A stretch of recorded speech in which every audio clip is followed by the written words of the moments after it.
how am I going to explain that to school?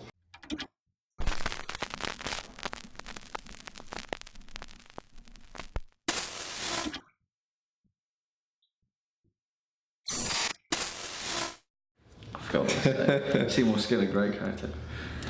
Hey. Hello, everybody. Wow, I didn't see you walk in. How are you? I'm good. Danny's injured. Yeah. Would you like to explain to the class what happened, Daniel? There were 6 of them. It was an alleyway. It worked. But, it was just sight. It was either them, it was either me or the wall. Fight off.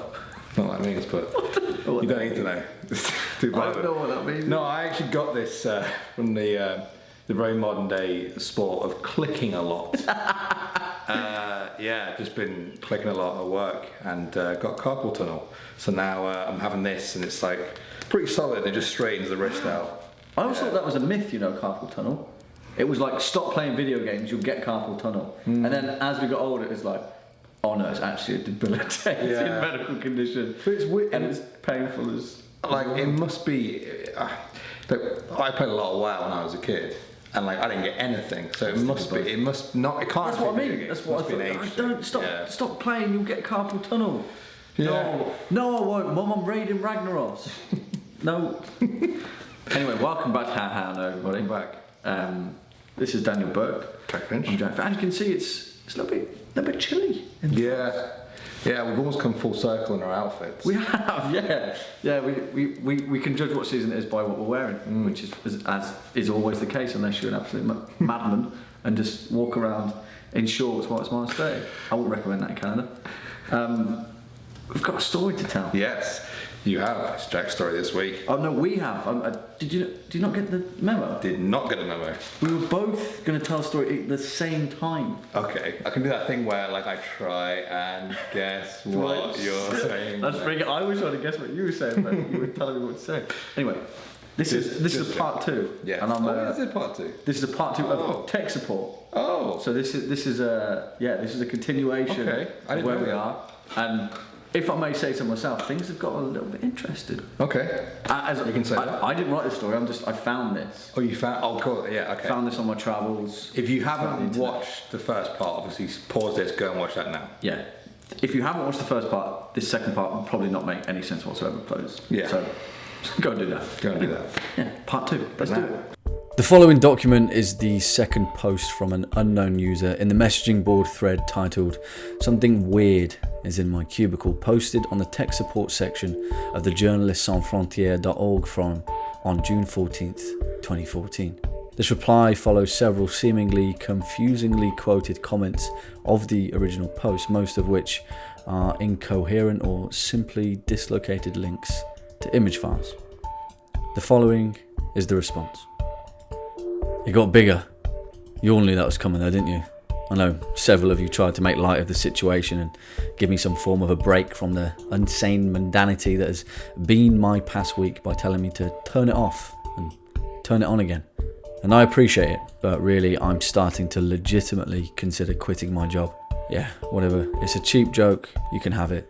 It's fine. I'm sure I could find a new career. It's not like journalism is a dying science or anything. That was sarcasm, by the way.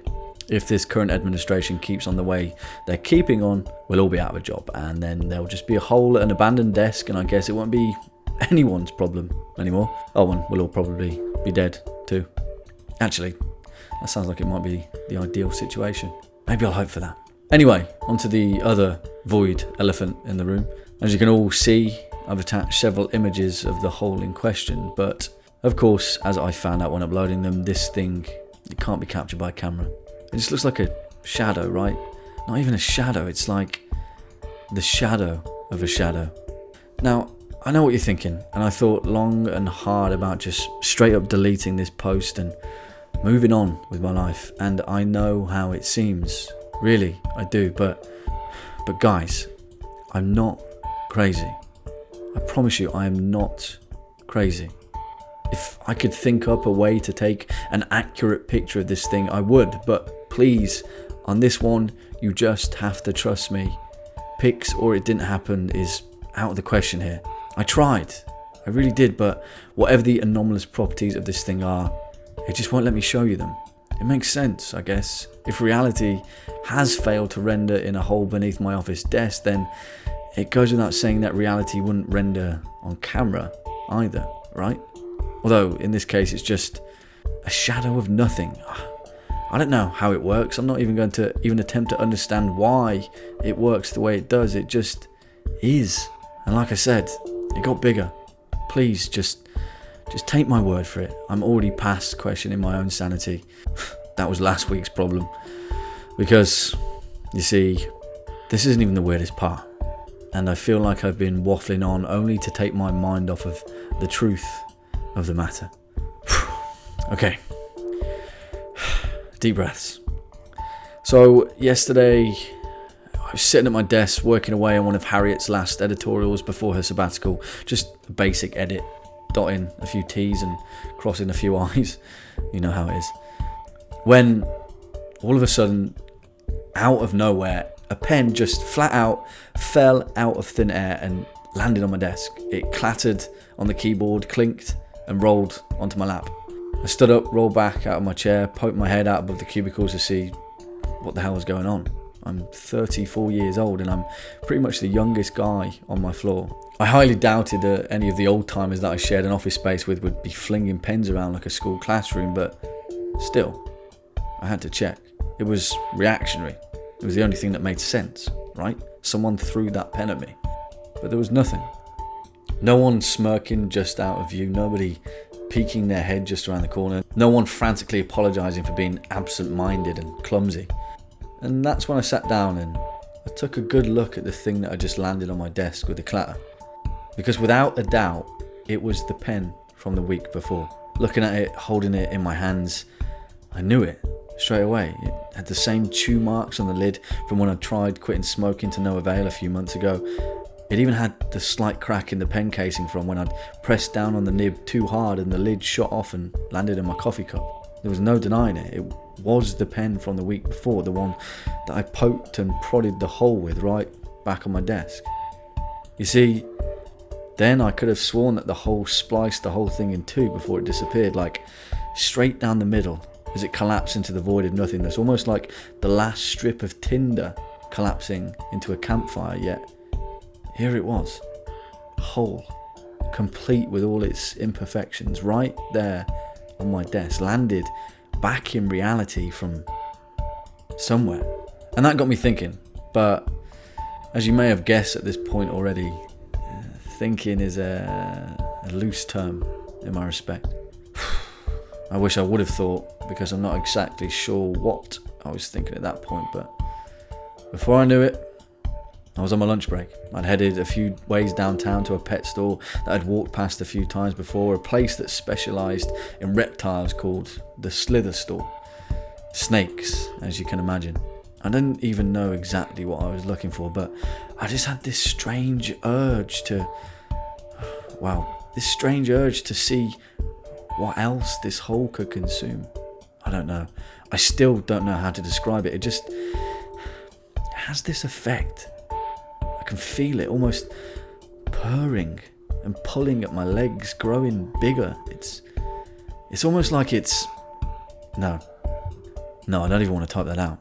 The point is, I went to the pet store and trying to explain just exactly why I wanted to purchase precisely one live mouse and not the bulk amount of 5 that the store owner sold them by was a slightly awkward experience, but still, I persisted a little and I made up a story on how I was testing out some new food for my Argentinian horned frog, and I wanted him to make sure he liked them first before sacrificing 5 live mice. I mean, of course, I don't have an Argentinian horned frog, but it worked. And the store owner shrugged and said he didn't know that much about frogs, to be honest. But he'd have to sell me the one mouse for the same price as the bulk, so I may as well take all 5. But again, he shrugged when I told him I didn't want all 5, but I'd pay the full price.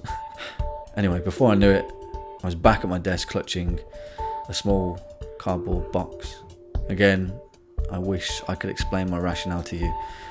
I really do, but like I said, this curiosity is something else. It's beyond explanation. It's just an urge. I needed to know if it worked the same way as it did with the pen, if it worked for the living too and not just inanimate objects. And before I knew it, I was crouched down beneath my desk, clutching this tiny little mouse, edging it slowly toward the hole.